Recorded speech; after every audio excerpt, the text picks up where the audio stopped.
campur dengan pupuk kandang.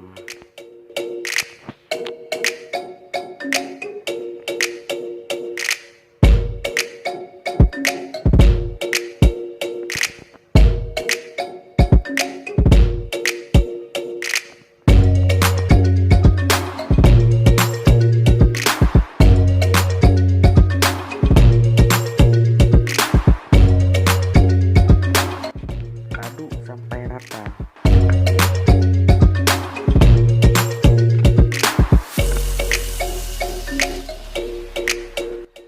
Tanah dijemur supaya tanah tidak berjamur.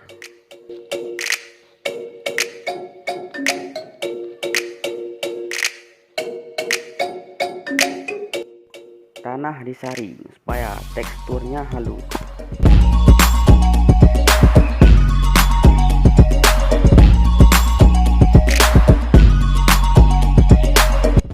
Tanah yang sudah halus masukkan ke dalam pot tray.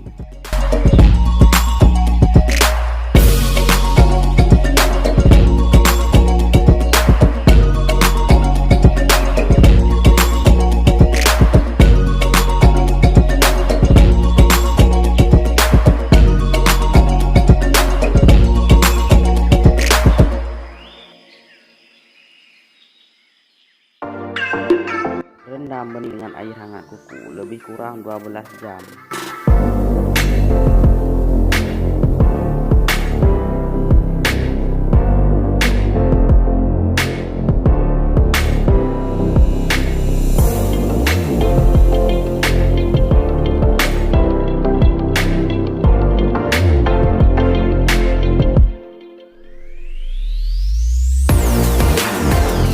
Rendam, buang yang mengambang dan lakukan penyaringan.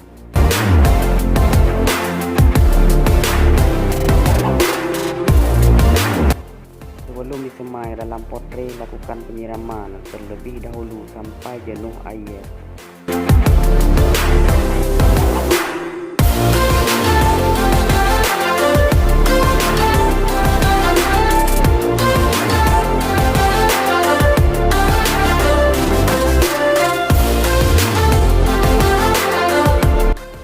Buat lubang tanam lebih kurang 1 cm.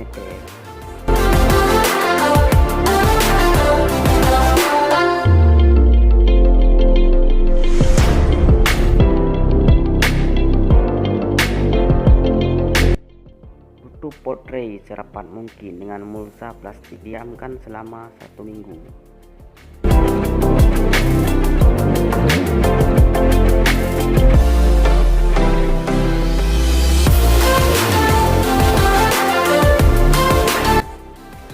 Lakukan penyemprotan dengan pestisida, fungisida, dan zat pengatur tumbuh.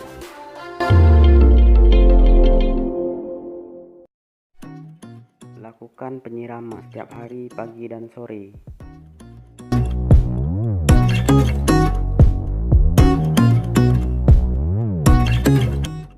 Umur 25 hari setelah semai, bibit siap pindah tanam ke lahan yang sudah disiapkan.